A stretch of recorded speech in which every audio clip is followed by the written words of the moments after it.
ಹಿಂದೂ ಜಾಗರಣ ವೇದಿಕೆಯ ಆಶ್ರಯದಲ್ಲಿ ರಾಜಾನಕುಂಟೆಯಲ್ಲಿ ಆಯೋಜಿಸಿದ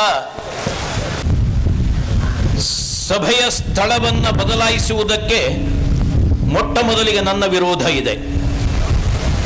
ನಿಮ್ಮದೇ ಆದ ಮೊಹಮ್ಮದ್ ಇರಬಹುದು, ದೇವಬಂದಿ ಇರಬಹುದು, ಸಲಾಫಿ ಇರಬಹುದು, ಬರೇಲಿ ಇರಬಹುದು, ಅವರೆಲ್ಲರೂ ಮುಸಲ್ಮಾನರು. ಈ ದೇಶದಲ್ಲಿ ಮುಸಲ್ಮಾನರು ಅಂತ ಹೇಳ್ಕೊಳ್ಬಹುದು. ಅವರ ಸಮ್ಮೇಳನ ಮಾಡಬಹುದು. ಅವರ ಸಮ್ಮೇಳನದಲ್ಲಿ ಟೋಪಿ ಧರಿಸಿ ಸಿದ್ದರಾಮಯ್ಯ ಭಾಗವಹಿಸಬಹುದು. ಕ್ರೈಸ್ತರು, ನಾವು ಕ್ರೈಸ್ತರು ಅಂತ ಹೇಳಬಹುದು. ಪ್ರೊಟೆಸ್ಟೆಂಟ್ ಇರಬಹುದು, ಕ್ಯಾಥೋಲಿಕ್ಸ್ ಇರಬಹುದು, ಸೆವೆಂತ್ ಡೇ ಅಡ್ವೆಂಟಿಸ್ಟ್ ಇರಬಹುದು, ಇನ್ಯಾರೋ ಕ್ರೈಸ್ತ ಇರಬಹುದು. ಅವರು ಕ್ರೈಸ್ತರಾಗಿ ಸಮ್ಮೇಳನ ನಡೆಸಬಹುದು. ಬಿಷಪ್ಗಳ ಕಾನ್ಫರೆನ್ಸ್ ಆಗಬಹುದು, ಕಾರ್ಮೆಂಟ್ಗಳ ರ್ಯಾಲಿಗಳಾಗಬಹುದು. ಹಿಂದೂಗಳ ದೇಶದಲ್ಲಿ ಹಿಂದೂಗಳು ಹಿಂದೂ ಜಾಗೃತಿ ಸಮ್ಮೇಳನವನ್ನು ಆಚರಿಸಬಾರದು ಅನ್ನುವ ನಿರ್ಣಯವನ್ನು ತೆಗೆದುಕೊಂಡ ಅವಿವೇಕಿ ಅಧಿಕಾರಿಗಳಿಗೆ ನನ್ನ ಧಿಕ್ಕಾರ, ನನ್ನ ಧಿಕ್ಕಾರ, ನನ್ನ ಧಿಕ್ಕಾರ.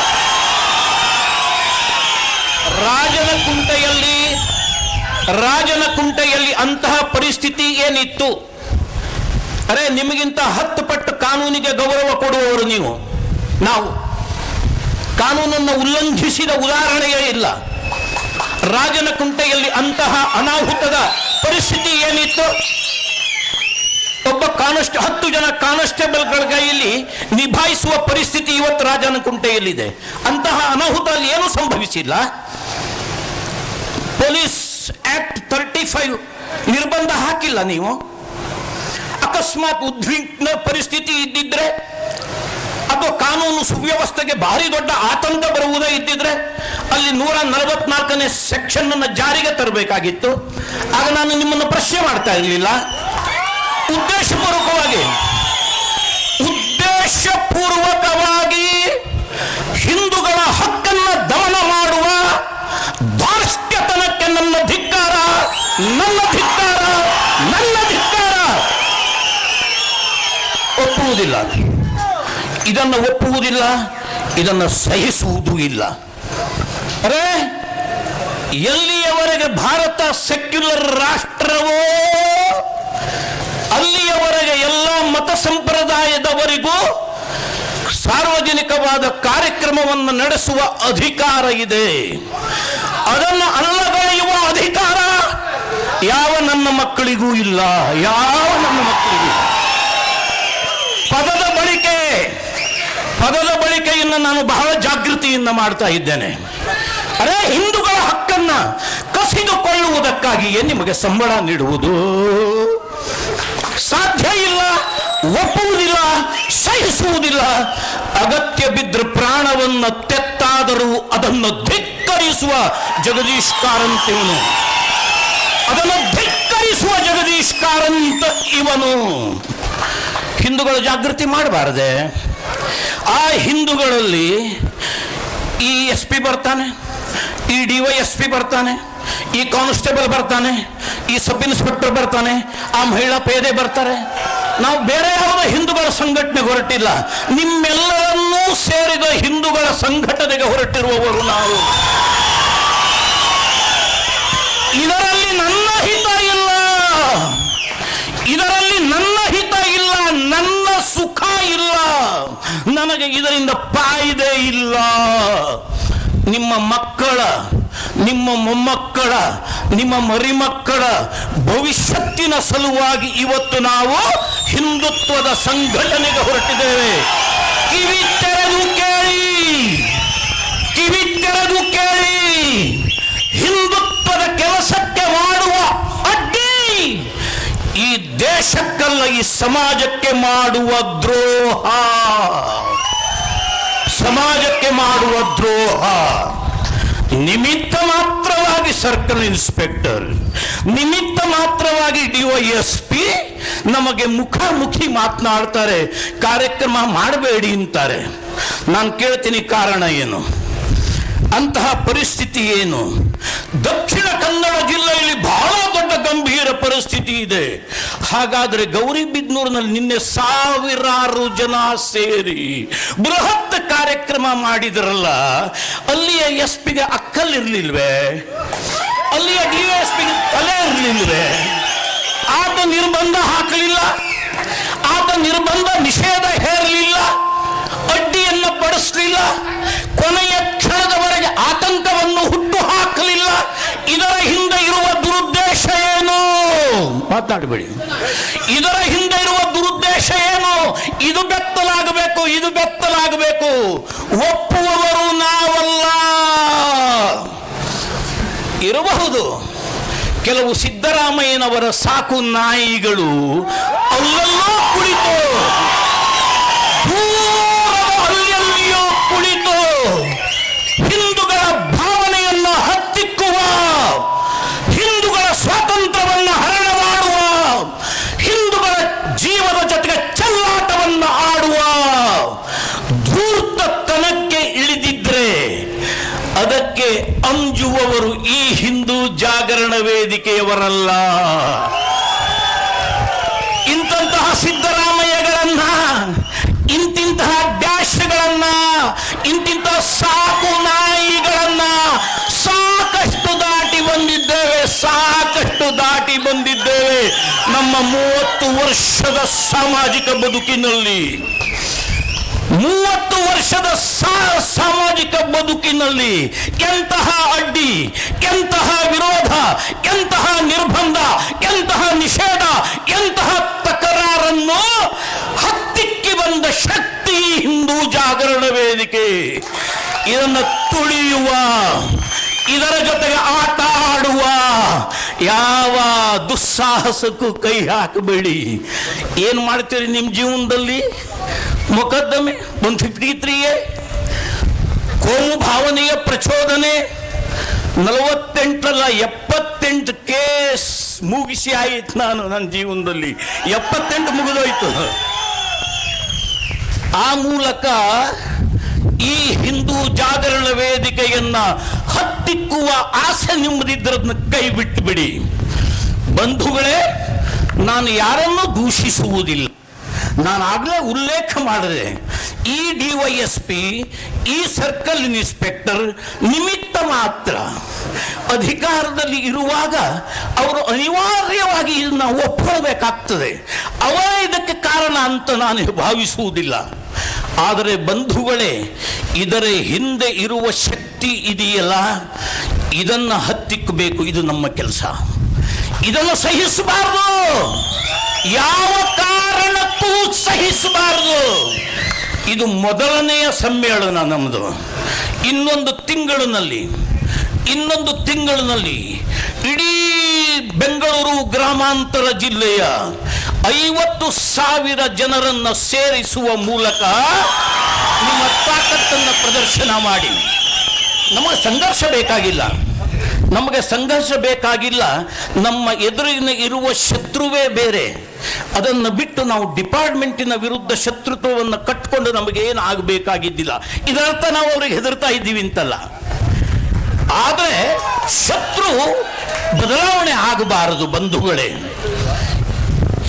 ಕರ್ನಾಟಕದಲ್ಲಿ ಹಿಂದೂ ಚಳುವಳಿಯನ್ನು ತಡೆಯುವ ಒಂದು ಭಾರಿ ದೊಡ್ಡ ಷಡ್ಯಂತ್ರ ಇದೆ. ಅದು ವಿಧಾನಸೌಧದಲ್ಲೇ ಕೂತಿದೆ. ಅವ್ರು ಹೇಳ್ತಾರೆ, ಈ ದೇಶದಲ್ಲಿ ಈ ಕರ್ನಾಟಕದಲ್ಲಿ ಹಿಂದೂಗಳು ಒಂದಾಗಬಾರದು. ಅರೆ, ಕರ್ನಾಟಕದ ಉತ್ತರ ಪ್ರದೇಶದಲ್ಲಿ ಹಿಂದೂಗಳು ಒಂದಾದ್ರು, ಇಡೀ ಉತ್ತರ ಪ್ರದೇಶದಲ್ಲಿ ಪ್ರಚಂಡ ಬಿರುಗಾಳಿ ಬೀಸ್ತು, ಇಡೀ ಉತ್ತರ ಭಾರತದಲ್ಲಿ ಭಾರಿ ದೊಡ್ಡ ಸುನಾಮಿ ಬಂತು, ಪ್ರಧಾನಮಂತ್ರಿ ಮೋದಿ ಆದ್ರು. ಅಕಸ್ಮಾತ್ ಅದೇ ಹಿಂದುತ್ವದ, ಅದೇ ರಾಷ್ಟ್ರೀಯತೆಯ ಚಳುವಳಿ ಕರ್ನಾಟಕದಲ್ಲಿ ಬೀಸಿ ಬಿಟ್ರೆ ಈ ಕಸ ಕಡ್ಡಿಗಳು ಎಲ್ಲವೂ ಮೂಲೆ ಗುಂಪಾಗಿ ಎಲ್ಲೋ ಸಾಯ್ತವೆ. ಅದಕ್ಕಾಗಿ ಕರ್ನಾಟಕದಲ್ಲಿ ಹಿಂದೂಗಳು ಒಂದಾಗಬಾರದು. ಲಿಂಗಾಯತರಾಗಿಯೇ ಇರಬೇಕು, ಒಕ್ಕಲಿಗರಾಗಿಯೇ ಇರಬೇಕು, ರೆಡ್ಡಿಗಳಾಗಿಯೇ ಇರಬೇಕು. ಆ ರೆಡ್ಡಿಗಳಲ್ಲೂ ಕಾಡು ರೆಡ್ಡಿ, ಊರ್ ರೆಡ್ಡಿ, ಬೇಟೆ ರೆಡ್ಡಿ ಅದನ್ನು ಹೊಡಿಬೇಕು. ಲಿಂಗಾಯತರಲ್ಲಿ 50 ಪಂಗಡ ಮಾಡಬೇಕು, ಕುರುಬರಲ್ಲಿ ಕಾಡು ಕುರುಬ ಬೇರೆ, ಊರು ಕುರುಬ ಬೇರೆ ಅಂತ ಹೊಡಿಬೇಕು, ಹಾಲು ಮತ ಮೇಲೆ ದಲಿತ ಬೇರೆ, ಎಡಗೈ ಮೇಲೆ ಬಲಗೈ ಬೇರೆ, ಇವರನ್ನೆಲ್ಲರನ್ನು ಛಿದ್ರ ಛಿದ್ರ ಛಿದ್ರ ಛಿದ್ರಗೊಳಿಸಿದಾಗ ಅವರ ಆಟ, ಅವರ ಬೇಳೆ ಬೇಯುವುದಿದೆ. ಅದಕ್ಕಾಗಿ ಹಿಂದೂಗಳನ್ನು ಸಂಘಟಿಸುವ, ಹಿಂದೂಗಳನ್ನು ಜಾಗೃತಗೊಳಿಸುವ ಯಾವ ಚಳುವಳಿಗಳು, ಯಾವ ಕಾರ್ಯಕ್ರಮಗಳು ಈ ಕರ್ನಾಟಕದಲ್ಲಿ ಆಗಬಾರದು ಅನ್ನೋ ಸಿದ್ದರಾಮಯ್ಯನವರಿಗೆ ಅಷ್ಟು ತಲೆ ಇದೆ ಅಂತ ನಾನು ಭಾವಿಸುವುದಿಲ್ಲ. ಅವ್ರ ಹಿಂದ್ಗಡೆ ಒಂದು ಪಟಾಲಂ ಕೂತಿದೆ, ಭಾರಿ ದೊಡ್ಡ ಪಟಾಲಂ. ಒಬ್ಬ ದಿನೇಶ್ ಅಮೀನ್ ಮಟ್ಟು ಅಂತಿದ್ದಾನೆ, ಆತ ಪ್ರಜಾವಾಣಿಯಲ್ಲಿ ವರದಿಗಾರ ಆಗಿದ್ದ, ಇವತ್ತು ಮಾಧ್ಯಮದ ಸಲಹೆಗಾರ. ಅವನ ಬ್ರೈನ್, ಅವನ ಜೊತೆಗೆ ಒಂದಷ್ಟು ಜನ ಇಡೀ ದೇಶದಲ್ಲಿ ಧೂಳಿಪಟ ಆಗಿ ಆ ಎಡವಾದ ಸತ್ತೇ ಹೋಗಿ ಸಮಾಧಿಯೂ ಆದಮೇಲೆ ಉಳಿದುಕೊಂಡಿರುವಂತಹ ಕೆಲವು ಅಶಕ್ತ ರಾಜಕಾರಣಿಗಳಿದ್ದಾರೆ, ವಿಚಾರವಾದಿಗಳಿದ್ದಾರೆ. ಒಬ್ಬ ಮೈಸೂರಿನಲ್ಲಿ ಭಗವಾನ್ ಇದ್ದಾನೆ, ಬೆಂಗಳೂರಿನಲ್ಲಿ ಬರಗೂರು ರಾಮಚಂದ್ರಪ್ಪ ಇದ್ದಾನೆ. ಇಂತಹ ಒಂದು ಟೋಳಿ ಇದೆ. ಅವರು ಇನ್ನು ಜೀವಮಾನದಲ್ಲಿ ಏನನ್ನೂ ಸಾಧಿಸುವುದಕ್ಕಾಗುವುದಿಲ್ಲ. ಈ ಸಿದ್ದರಾಮಯ್ಯನಂತ ಕುಟಿಲ ರಾಜಕಾರಣಿಗಳಿಗೆ ಅಧಿಕಾರಕ್ಕೆ ಹಾದಿಯನ್ನು ಮಾಡಿಕೊಡುವುದಷ್ಟೇ ಅವರ ಕೆಲಸ. ಅವರು ಹೇಳ್ತಾರೆ, ಹಿಂದೂಗಳು ಒಂದಾಗದಂತೆ ಮಾಡಿ, ಹಿಂದೂಗಳು ಒಡಕಿನಲ್ಲೇ ಇರಲಿ, ಅಸಂಘಟಿತರಾಗಿರಲಿ, ಅದಕ್ಕಾಗಿ ನೀವೇನೇನು ಅಧಿಕಾರವನ್ನು ಬಳಸ್ತೀರಿ ಅದನ್ನು ಬಳಸ್ಕೊಳ್ಳಿ ಅಂತ ಹೇಳ್ತಾರೆ. ಅದರ ಪರಿಣಾಮ ಇವತ್ತಿನ ಕಾರ್ಯಕ್ರಮಕ್ಕೆ ನಿರ್ಬಂಧ. ಇನ್ಯಾವ ನಿರ್ಬಂಧವೂ ಇಲ್ಲ, ಕಾರಣವೇ ಇಲ್ಲ. ಇಲ್ಲಿ ಯಲಹಂಕದಲ್ಲಿ ಹಿಂದೂಗಳು ಒಂದಾಗ್ಬಿಟ್ರೆ, ಎಲ್ಲ ಜಾತಿಗಳು ಒಂದಾಗ್ಬಿಟ್ರೆ. ಹಾಗಾಗಿ ಈ ವಿಷಯವನ್ನು ಇಷ್ಟಕ್ಕೆ ಮುಗಿಸ್ತೀನಿ. ನಮ್ಮ ಕಾರ್ಯಕ್ರಮಕ್ಕೆ ನಿರ್ಬಂಧ, ನಮ್ಮ ಕಾರ್ಯಕ್ರಮಕ್ಕೆ ನಿಷೇಧ, ನಮ್ಮ ಕಾರ್ಯಕ್ರಮಕ್ಕೆ ಅಡ್ಡಿಯನ್ನ ಹಾಕುವುದರ ಹಿಂದೆ ರಾಜಕೀಯ ದುರುದ್ದೇಶ ಇದೆ. ಅದನ್ನು ರಾಜಕೀಯವಾಗಿಯೇ ಎದುರಿಸೋಣ. ಇಷ್ಟಕ್ಕೆ ಪ್ರಾರಂಭದ ವಿಷಯವನ್ನು ಮುಗಿಸ್ತೇನೆ ಬಂಧುಗಳೇ. ನಮ್ಮ ನಿಜವಾದ ವಿಷಯಕ್ಕೆ ಬರ್ತೇನೆ. ಹಿಂದೂ ಜಾಗೃತಿ ಸಮ್ಮೇಳನ. ನಾವು ಹಿಂದೂಗಳು, ಅನುಮಾನವೇ ಇಲ್ಲ. ಯಾರು ಏನು ಹೇಳ್ತಾರೋ ಹೇಳ್ಕೊಳ್ಳಿ, ನಾವು ಹಿಂದೂಗಳು. ಹುಟ್ಟಿರುವ ಜಾತಿ, ಆಡುವ ಭಾಷೆ, ಮಾಡುವ ದಂಧೆ ಬೇರೆ ಬೇರೆ ಆದರೂ ನಾವೆಲ್ಲ ಹಿಂದೂ, ನಾವೆಲ್ಲ ಒಂದು, ನಾವೆಲ್ಲ ಬಂದು. ನಮ್ಮ ಮಾತೃಭೂಮಿ ಈ ಭಾರತ, ನಮ್ಮ ಮಾತೃಭೂಮಿ ಈ ಭಾರತ. ಅಂಡರ್ಲೈನ್ ಮಾಡ್ಕೊಳ್ಳಿ. ಮುಸಲ್ಮಾನರ ಮಾತೃಭೂಮಿ ಭಾರತ ಅಲ್ಲ, ಇಸ್ಲಾಮಿನ ಮಾತೃಭೂಮಿ ಭಾರತ ಅಲ್ಲ, ಕ್ರಿಶ್ಚಿಯಾನಿಟಿಯ ಮಾತೃಭೂಮಿ ಭಾರತ ಅಲ್ಲ. ಇಸ್ಲಾಮಿನ ಮಾತೃಭೂಮಿ ಸೌದಿ ಅರೇಬಿಯಾ. ಕ್ರಿಶ್ಚಿಯನ್ನರ ಮಾತೃಭೂಮಿ ಆ ವ್ಯಾಟಿಕನ್, ಆ ಜೆರೂಸಲೇಮ್.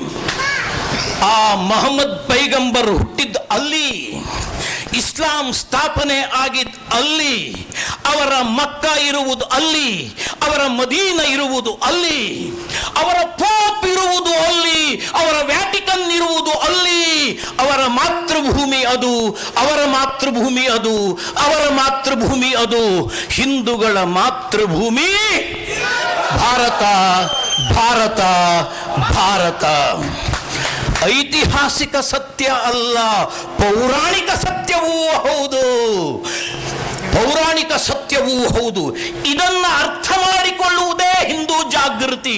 ನಾವ್ಯಾರು ಬೇವರ್ಸಿಗಳೇ ಅಲ್ಲ, ನಾವು ಬೇವರ್ಸಿಗಳೆಲ್ಲ. ಅಪ್ಪ ಅಮ್ಮ ಅಜ್ಜ ತಾತ ಮುತ್ತಾತ ತಲೆಮಾರುಗಳು ಹೊಂದಿರುವ ಪರಂಪರೆಯ ವಾರಸುದಾರರು ನಾವು. ನಾವು ಹಿಂದೂಗಳು, ನಾವು ಹಿಂದೂಗಳು, ನಾವು ಹಿಂದೂಗಳು. ಇಸ್ಲಾಂ ಹುಟ್ಟುವುದಕ್ಕಿಂತ ಮುಂಚೆ ನಾವಿದ್ದೆವು. ಯೇಸು ಕ್ರಿಸ್ತ ಹುಟ್ಟುವುದಕ್ಕಿಂತ ಮುಂಚೆ ನಾವಿದ್ದೆವು. ನಮ್ಮ ಭಾರತ ಇತ್ತು, ನಮ್ಮ ಭಾರತ ಇತ್ತು. ಇದೊಂದು ದೇಶ ಇತ್ತು, ಇಲ್ಲೊಂದು ಸಂಸ್ಕೃತಿ ಇತ್ತು, ಇಲ್ಲೊಂದು ನಾಗರಿಕತೆ ಇತ್ತು, ಇಲ್ಲೊಂದು ರಾಮಾಯಣ ಇತ್ತು, ಇಲ್ಲೊಂದು ಮಹಾಭಾರತ ಇತ್ತು, ಇಲ್ಲೊಂದು ವೇದ ಇತ್ತು, ಇಲ್ಲೊಂದು ಉಪನಿಷತ್ತಿತ್ತು, ಇಲ್ಲೊಂದು ಕಾಶಿ ಇತ್ತು, ಇಲ್ಲೊಂದು ಮಥುರಾ ಇತ್ತು, ಇಲ್ಲೊಂದು ಅಯೋಧ್ಯ ಇತ್ತು, ಇಲ್ಲಿ ಗಂಗಾ ಇತ್ತು, ಇಲ್ಲಿ ಸಿಂಧು ಇತ್ತು. ನಾವ್ಯಾರು? ಹಿಂದೂಗಳು, ಹಿಂದೂಗಳು, ಹಿಂದೂಗಳು. ಈ ವಿಚಾರವನ್ನ ಯಾರು ಒಪ್ತಾರೆ ಅವರೆಲ್ಲರೂ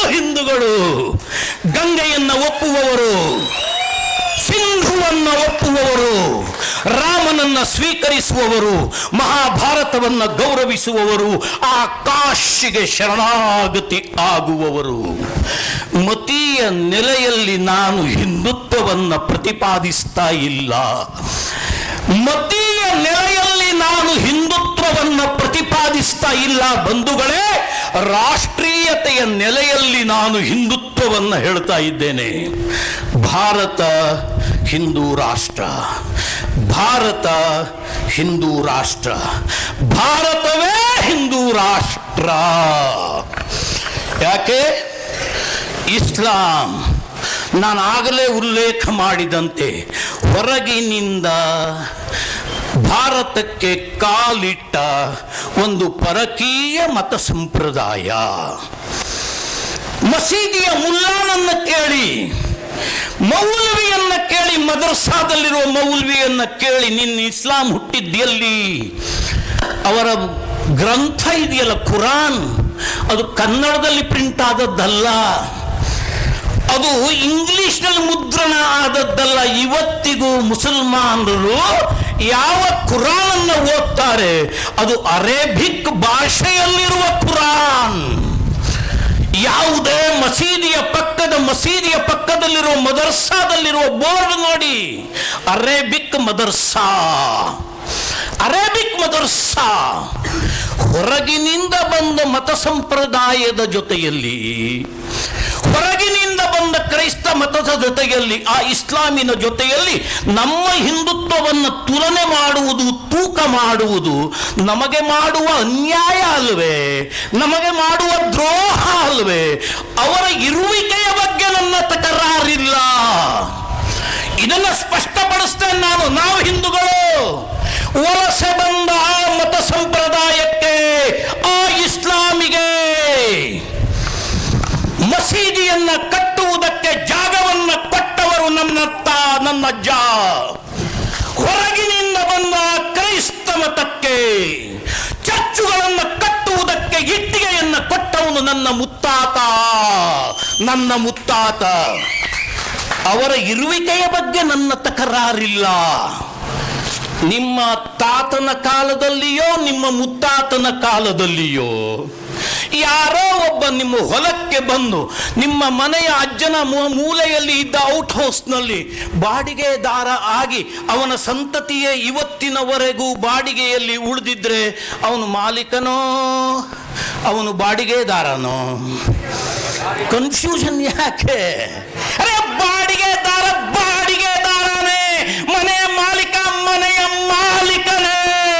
ಹೇಳಿ, ನಾವೆಲ್ಲ ಹಿಂದೂ.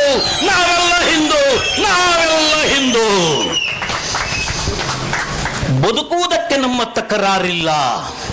ಹಿಂದೂಗಳೇ, ಕಿವಿ ತೆರೆದು ಕೇಳಿ. ಈ ದೇಶದಲ್ಲಿ ಮುಸಲ್ಮಾನರು ಬದುಕಬೇಕು, ಈ ದೇಶದಲ್ಲಿ ಕ್ರೈಸ್ತರು ಬದುಕಬೇಕು. ಅದನ್ನು ಯಾರೂ ವಿರೋಧಿಸಬಾರದು. ಯಾಕೆ? ಯಾರು ವಿರೋಧಿಸ್ತಾರೆ ಅವ ನಿಜವಾದ ಹಿಂದೂ ಆಗ್ಲಿಕ್ಕೆ ಸಾಧ್ಯವೇ ಇಲ್ವ? ಸರ್ವ ಧರ್ಮದ ಸಾಕ್ಷಾತ್ಕಾರ ಈ ಹಿಂದುತ್ವ.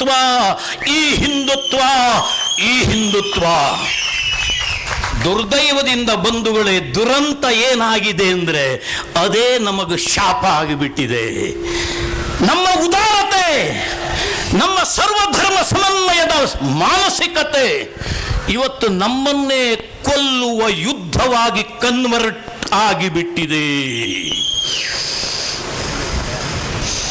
ನಮ್ಮನ್ನೇ ಕೊಲ್ಲುವ. ಇದೀಗ ತಾನೇ ಉಲ್ಲೇಖ ಮಾಡ್ತಾ ಹೇಳಿದ್ರು, ಕ್ರೈಸ್ತ ಮಿಷನರಿಗಳು ಹಳ್ಳಿಗಳಿಗೆ ಹೋಗ್ತಾರೆ, ಕೈಯಲ್ಲಿ ಕುರಾನ್ ತಗೊಂಡು ಹೋಗ್ತಾರೆ, ಹಿಂಡಾಗಿ ಹೋಗ್ತಾರೆ. ಮತ ಪ್ರಚಾರಕ್ಕೆ ಕೊಟ್ಟಿರುವ ಸ್ವಾತಂತ್ರ್ಯ ಅಂತ ಹೇಳಿದ್ರೆ ಕನ್ವರ್ಷನ್ಗೆ ಕೊಟ್ಟ ಲೈಸೆನ್ಸ್ ಅಲ್ಲ. ಮತ ಪ್ರಚಾರಕ್ಕೆ ಕೊಟ್ಟಿರುವ ಸ್ವಾತಂತ್ರ್ಯ ಇದೆಯಲ್ಲ, ಅದು ಕನ್ವರ್ಷನ್ಗೆ ಕೊಟ್ಟ ಲೈಸೆನ್ಸ್ ಅಲ್ಲ. ಮತ ಪ್ರಚಾರ ಇನ್ಸ್ಪೆಕ್ಟರ್ಗಳಿಗೆ ಗೊತ್ತಿರಬೇಕು, ಅವರಿಗೆ ಸ್ವಾತಂತ್ರ್ಯ ಇದೆ ರೀ. ಏನ್ ಸ್ವಾತಂತ್ರ್ಯ ಇದೆ?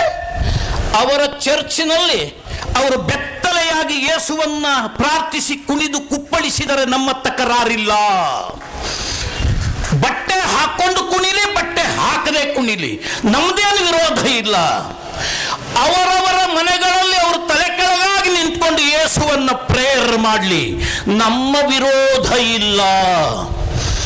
ಮತ ಪ್ರಚಾರದ ಹೆಸರಿನಲ್ಲಿ ಹಿಂದೂಗಳ ಮನೆಯ ಬಾಗಿಲಿಗೆ ಬಂದು ಹಿಂದೂ ಧರ್ಮದ ನಿಂದನೆಯನ್ನ ಮಾಡಿ, ದೇವತೆಗಳನ್ನು ಅವಹೇಳನ ಮಾಡಿ, ನಮ್ಮ ಧರ್ಮ ಗ್ರಂಥವನ್ನು ಸುಡುವಂತೆ ಪ್ರೇರೇಪಿಸಿ, ಆ ದೇವರ ಫೋಟೋಗಳನ್ನು ಕಿತ್ತು ಹಾಕುವಂತೆ ಕುಮ್ಮಕ್ಕು ಕೊಡುವುದಕ್ಕೆ ನಮ್ಮ ತಕರಾರು. ಸಹಿಸುವುದಿಲ್ಲ, ಒಪ್ಪುವುದಿಲ್ಲ. ಅಕಸ್ಮಾತ್ ಇದೇ ಕೆಲಸಕ್ಕೆ ನಾವು ಹೊರಟ್ರೆ ನಮಗೂ ಸ್ವಾತಂತ್ರ್ಯ ತಾನೇ. ಮತ ಪ್ರಚಾರದ ಸ್ವಾತಂತ್ರ್ಯ ಅವರಿಗಿರುವಂತೆ, ಅವರಿಗೆ ನೀವು ಕೊಡುವಂತೆ, ಅವರು ಮಾಡಬಹುದಾದ ಮತ ಪ್ರಚಾರವನ್ನು ನಾವು ಮಾಡಬಹುದಾದರೆ ಹೇಳ್ತಾರವರು, ಹೇ ರಾಕ್ಷಸಿ, ಈ ಚಾಮುಂಡೇಶ್ವರಿ ಫೋಟೋ ನೀವ್ಯಾಕೆ ಪೂಜೆ ಮಾಡ್ತೀರಿ? ಅದು ರಾಕ್ಷಸಿ, ಅದು